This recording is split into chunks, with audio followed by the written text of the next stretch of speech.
Unit number 2 micro organisms. आज के lecture में हम इन्फेक्शंस के बारे में पढ़ेंगे। इन्फेक्शंस क्या होते हैं? कोई भी माइक्रो ऑर्गेनिज्म जब किसी बॉडी में दाखिल होता है, एनिमल्स या ह्यूमन बॉडी में, तो उस जिस्म के अंदर जाकर ये माइक्रो ऑर्गेनिज्म या तो कोई बीमारी फैलाते हैं या किसी किस्म की कोई ख़राबी पैदा करते हैं। ये जो बीमारी है, ये जो ख़राबी है, इसको इन्फेक्शन का नाम दिया जाता है। When diseases causing micro organisms attack the human body, they cause infection and diseases. जब बीमारी फैलाने वाले माइक्रो ऑर्गेनिज्म किसी भी इंसान के जिस्म में दाखिल होते हैं तो वो वहाँ पर इन्फेक्शन या बीमारी फैलाते हैं। Some diseases spread from person to person or through other organism. These are called infectious diseases. वो बीमारियाँ जो एक इंसान से दूसरे इंसान को लगती हों या किसी एक जानवर से दूसरे जानवर की तरफ मुंतकिल होती हों, इस तरह की बीमारियों को इन्फेक्टियस डिजीजेस कहते हैं, यानी छूत की बीमारियाँ, ऐसी बीमारियाँ जो एक से दूसरे को लगने वाली हों। Some common infectious diseases are polio, tuberculosis, malaria and dengue. आमतौर पर लगने वाली बीमारियों में पोलियो, टीबी, मलेरिया और डेंगू जैसी बीमारियाँ शामिल हैं। Way of transfer of micro organism in human, इंसानों में ये माइक्रो ऑर्गेनिज्म या ये जो खुर्दबीनी जानदार हैं, ये किस तरह मुंतकिल होते हैं, किस तरह इंसानों के जिस्म में ये दाखिल होते हैं। Micro organisms can enter the human body in number of way and cause infection. छोटे जरासीम इंसानों के जिस्म में मुख्तलिफ तरीक़ों से दाखिल होते हैं और वहाँ जाकर ये बीमारी फैलाते हैं, इन्फेक्शन काज करते हैं। दो तरीक़ों से ये छोटे जरासीम या माइक्रो ऑर्गेनिज्म इंसानों के जिस्म में दाखिल होते हैं, या तो डायरेक्ट तरीके से या इनडायरेक्ट तरीके से। Infection spread directly when skin comes into contact with the skin of an infected person. आपने किसी भी मरीज़ के हाथ को टच किया, जिसको कोई इन्फेक्शन था, आपने उसको टच किया, तो ये इसके टच करने से वो जो जरासीम उसके जिस्म के ऊपर मौजूद है वो आपके जिस्म पर मुंतकिल हो जाएंगे। Example of diseases that spread through direct contact are conjunctivitis, pink eyes, herpes zoster and कोविड-19। वो बीमारियां जो डायरेक्टली एक दूसरे को छूने से लग जाती हैं, उनमें कंजक्टिविटीज़ की बीमारी, जिसे पिंक आइज़ या गुलाबी आंखें भी कहते हैं, इस बीमारी में मरीज़ की आंखें पिंक कलर की हो जाती हैं।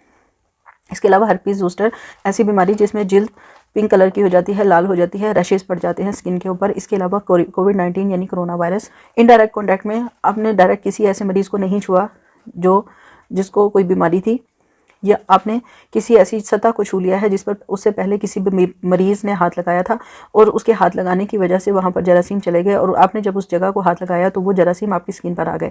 या फिर आपने किसी ऐसी जगह में सांस लिया है जहाँ पर किसी मरीज़ ने पहले छींका था, उसके सांस से निकलने वाले जरासीम सांस के ज़रिए आपके जिस्म में दाखिल हो गए। या आपने कोई आलूदा पानी पी लिया, आपने कोई आलूदा खुराक खा ली। इस तरह से फैलने वाले मेथड इनडायरेक्ट मेथड में या इनडायरेक्ट कॉन्टैक्ट में शामिल होते हैं। Some infections spread indirectly when skin comes into contact with contaminated objects or surfaces. Touching an object used by an infected person. कुछ बीमारियां इनडायरेक्टली फैलती हैं, यानी बिला वास्ता फैलती हैं। मतलब ये यानी आपने किसी भी बीमार जिस्म को हाथ नहीं लगाया, बीमार इंसान को हाथ नहीं लगाया, लेकिन फिर भी आपको जरासीम लग गए। किस तरह लग गए कि आपने किसी ऐसी चीज़ को या किसी ऐसी सतह को हाथ लगाया जहाँ पर पहले से जरासीम मौजूद थे, कंटामिनेटेड थी वो जगह, यानी उस पर पहले से जरासीम मौजूद थे, लग गए थे कहीं किसी और वजह से। फिर आपने जब उस जगह को हाथ लगाया या उस चीज़ को हाथ लगाया जो कंटामिनेटेड थी, तो आपको ये जरासीम लग गए, आपको इन्फेक्शन लग गया। मिसाल के तौर पर आपने किसी ऐसी चीज़ को हाथ लगाया है जिस पर किसी मरीज़ ने पहले से हाथ लगाया था। Example of diseases that spread through indirect contact are diarrhoea and influenza. Indirect तरीके से लगने वाली बीमारियों में सबसे ज़्यादा फैलने वाली बीमारियां डायरिया यानी हैज़ा और इन्फ्लुएंजा, जिसे आम ज़बान में फ्लू का नाम दिया जाता है, शामिल हैं। डायरेक्ट तरीकों में कुछ ऐसे तरीके हैं या कुछ ऐसे ज़राए हैं जो जरासीमों को आपके जिस्म तक पहुंचाने की में अपना किरदार अदा करते हैं। सबसे पहला है एयर यानी हवा। आपने किसी भी ऐसी जगह पे, आलूदा जगह पर सांस लिया है जहाँ पर पहले से जरासीम मौजूद थे, तो ये जरासीम आपके सांस के ज़रिए आपके जिस्म में दाखिल हो जाएंगे।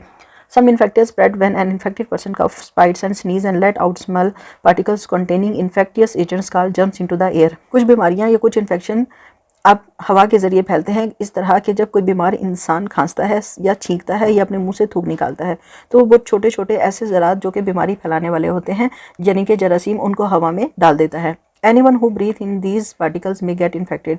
कोई भी ऐसा इंसान जो कि इस हवा में सांस ले जिसमें पहले से किसी मरीज़ ने छींका था, खांसा था या अपना थूक फेंका था, तो ये जरासीम इस हवा के ज़रिए उस दूसरे इंसान में शामिल हो जाएंगे। Severe acute respiratory syndrome is an example of diseases that spread through air. Severe acute respiratory syndrome यानी शदीद खांसी या शदीद निज़ाम तनफ़ुस की ख़राब होने वाली बीमारी इन बीमारियों में शामिल है जो कि हवा के ज़रिए फैलती हैं। दूसरा तरीका जो इनडायरेक्ट मेथड है, यानी का जो मेथड है वो है वाटर। पानी अगर आलूदा है और आपने वो पानी पी लिया है तो आप जरासीम को सीधा अपने पेट में लेके जा रहे हैं। Harmful micro organisms are transfer into the human body when someone drinks water containing germs. अगर किसी भी इंसान ने ऐसा पानी पिया है जिसके अंदर पहले से जरासीम मौजूद थे, तो ये जरासीम सीधा, ये जो नुकसानदेह जरासीम है, ये सीधा उस इंसान के जिस्म में चले जाएंगे।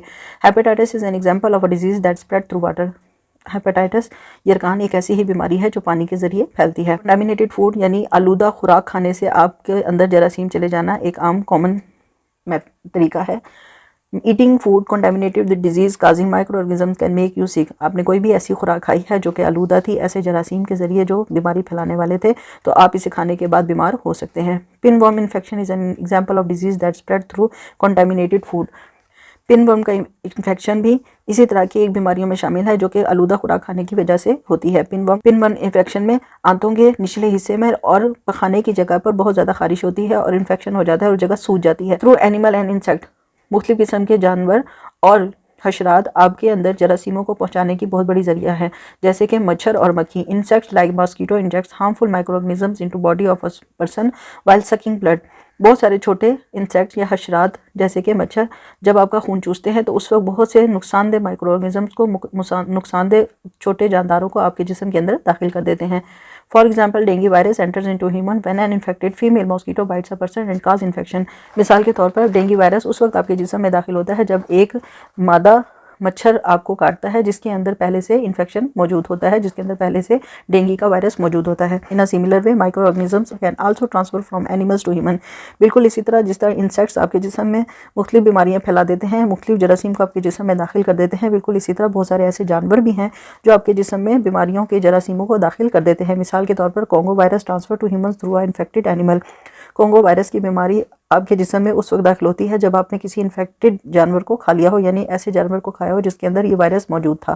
थ्रू कट एंड वॉन्ड्स, अगर आपके जिस्म पर कोई कट लग गया था या कोई जख्म हो गया था, आपने उसकी केयर नहीं की, तो उस कट या उस जख्म के जरिए भी जरासीम आपके जिस्म में दाखिल हो सकते हैं। वाउंड और cuts on the skin also provide an entry for germs. जख्म या कोई भी कट लग जाना आपके जिस्म के ऊपर जरासीमों को रास्ता दे देता है आपके जिस्म में दाखिल होने के लिए। Tetanus is an example of a disease that spread through cuts और वॉन्ड। टेटनस एक ऐसी ही बीमारी है जिसके जरासीम आपके जिस्म में उस वक्त दाखिल होते हैं जब आपके जिस्म पर कोई कट लग गया हो या कोई जख्म आ गया हो। इसीलिए आमतौर पर जब कहीं रोड एक्सीडेंट्स होते हैं या किसी को रोड एक्सीडेंट के दरमियान कट लगता है तो उसे फ़ौरन ही टेटनस का इंजेक्शन लगा दिया जाता है, ताकि अगर कोई टेटनस का जरासीम इन्फेक्शन की सूरत में आपके जिस्म में दाखिल हो रहा है तो वो पहले ही मर जाए। Activity 2.7 Draw chart to show how virus diseases are spread and display these posters in the school's corridors. आपने मुख्तलिफ चार्ट्स बनाने हैं जिसमें आप इन्हें ये जाहिर करना है कि बहुत मुख्तलिफ बीमारियां किस तरह आपके जिस्म में दाखिल होती हैं और फैलती हैं, इन पोस्टर्स को, और फिर इन पोस्टर्स को आपने स्कूल के कॉरिडोर्स में लगाना है। Now ways to avoid infection. आप किस तरह इन्फेक्शन से बच सकते हैं, कौन से मेथड हैं जिनको अपना के आप जरासीमों के अपने जिस्म में दाखिल होने से बच सकते हैं और फिर उनसे होने वाली बीमारियों से बच सकते हैं। The following are some ways to prevent infection and keep our self healthy. ये मुख्तलिफ तरीके हैं जिनके ज़रिए हम इन्फेक्शन यानी बीमारियों से बच सकते हैं और अपने आप को सेहतमंद रख सकते हैं। सबसे पहले तो वॉशिंग द हैंड्स। आप अपने हाथों को बार बार धोएंगे, जिसकी वजह से आपके हाथों पर अगर कोई जरासीम है तो वो बह जाएंगे और आपके हाथों के ज़रिए कोई भी जरासीम आपके जिस्म में दाखिल नहीं होगा। Wash hands with soap and water before and after having meals as well as when you sneeze, cough and use the toilet. आपने अपने हाथ धोने हैं साबुन से उस वक्त जब आपने खाना खाना है, खाना खाने से पहले और खाना खाने के बाद। इसके अलावा आपने छींका है, आपने खांसा है या आपने टॉयलेट यूज़ किया है तो उसके बाद भी आपको अपने हाथों को साबुन से धोना है। दूसरा मेथड जो हमें इन्फेक्शन से बचा सकता है, कीपिंग फूड कवर्ड। अपनी खुराक को हमेशा कवर करके रखें, कभी भी उसे खुला ना छोड़ें। House flies spread infection when they come into contact with the food because they are the carrier of the germs. जब भी घर में मौजूद मक्खी आपके खाने के ऊपर बैठेगी तो ये आपके जिस्म, आपके खाने को आलूदा कर देगी, ये आपके खाने में इन्फेक्शन ले आएगी जब भी आपके खाने के ऊपर बैठेगी और आपको जरासीम पहुंचा देगी। So keep food covers when flies are around. आपने हमेशा उस वक्त अपने खाने को ढक के रखना है जब इर्द गिर्द मक्खियाँ हों। यूज़ बॉइल्ड और फिल्टर वाटर। हमेशा उबला हुआ पानी पिएँ, फिल्टर वाटर पिएँ। Water is necessary for life but do not drink water directly from streams, lakes, ponds और river as they are reservoirs of germs. पानी हमारी ज़िंदगी की एक बहुत अहम ज़रूरत है, लेकिन कभी भी कहीं भी किसी नदी से, किसी झील से, किसी तालाब से या किसी दरिया से डायरेक्ट पानी नहीं पीना, क्योंकि यहाँ पर इन जगहों पर नदी नालों में, दरियाओं में या तालाबों में जो पानी है वो उसमें बहुत ज़्यादा जरासीम मौजूद होते हैं। If filtration is not possible, अगर ये मुमकिन नहीं है कि आप अपने पानी को फ़िल्टर करें, use boiled water because most germs dies at high temperature. तो फिर आपने क्या करना है, अपने पानी को उबाल लेना है, क्योंकि बहुत सारे जरासीम जब पानी उबलता है, दर्जा हरारत बढ़ता है तो वो मर जाते हैं। इस तरह आप अपने पानी को साफ़ कर सकते हैं। Keep it to your self. अपने तक रखें। क्या रखना है हमने अपने तक? If you have infection that can be spread, try not to pass it on to anyone else. अगर आपको इन्फेक्शन लग ही गया है तो इसको दूसरों तक नहीं पहुंचाना। इस कोशिश करें इसे अपने तक ही रखें, इसे दूसरों तक ना जाने दें। Stay away from peoples as much as you can until you get better. उस वक्त तक आप किसी दूसरे के पास ना जाएं, किसी से डायरेक्ट कांटेक्ट ना करें, डायरेक्ट टच ना करें, जब तक कि आप बिल्कुल ठीक ना हो जाएं। Be careful with cuts and scratches. अगर आपको कोई कट लग गया है या आपके जिस्म पर कोई खराश आ गई है तो थोड़ा सा उसकी एहतियात करें। If you have any cut और scratches use bandage to cover them because cuts are open to microbes. अगर आपके जिस्म पर कोई कट है या कोई स्क्रैच आ गया है, कोई खराश आ गई है, तो बैंडेज इस्तेमाल करें, पट्टी इस्तेमाल करें, ताकि आपका ज़ख्म जो है वो कवर रहे और आपके जिस्म में ये कट के ज़रिए कोई भी जरासीम दाखिल ना हो सकें। वेज टू कीप हेल्दी, आप किस तरह अपने आप को सेहतमंद रख सकते हैं। There is a defence system in our body like an army और a border which fights against harmful microorganism. हमारे जिस्म में एक ऐसा निज़ाम है जिसे क़ुव्वत मुदाफ़त कहते हैं या दिफाई निज़ाम कहते हैं। यह हमारे जिस्म में बिल्कुल एक फ़ौज की तरह काम करता है। ऐसी फ़ौज जो अपने बॉर्डर पर खड़ी है, हमारी हिफाजत कर रही है और ये हमारे जिस्म में आने वाले किसी भी जरासीम को या किसी भी नुकसानदेह मादे को अंदर आने से पहले ही मारने की कोशिश करती है। This system work effectively if we follow some ways given below to keep healthy and strong. अगर हम इन दिए गए तरीक़ों पर अमल करें तो ये जो हमारा मुदाफ़ती निज़ाम है, ये दिफाई निज़ाम है, ये बहुत अच्छे से अपना काम करता रहेगा। सबसे पहले तो आपने क्या करना है, eat a variety of healthy food. सेहतमंद खुराक, हेल्दी फूड का मुख्तलिफ़ किस्म की हेल्दी फूड आपने इस्तेमाल करनी है। Inhale fresh air and go for outdoor activities.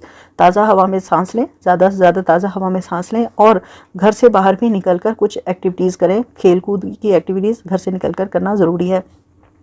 Go to a physician and have a periodic health checkup. एक मखसूस वक्फे के बाद एक डॉक्टर के पास लाजमी जाएं और उसको अपना चेकअप, सेहत का चेकअप ज़रूर करवाएं। यूज़ फेस मास्क, हमेशा अपने फेस पर मास्क लगाएं ताकि कोई भी जरासीम हवा के ज़रिए आपके जिस्म में दाखिल ना हो। ट्रिम योर नेल्स रेगुलरली, अपने नाखूनों को बाकायदगी से काटें क्योंकि हमारे नाखूनों के दरमियान मौजूद गंदगी हमारे जिस्म में जरासीमों को ले जाने की बहुत बड़ी वजह होती है।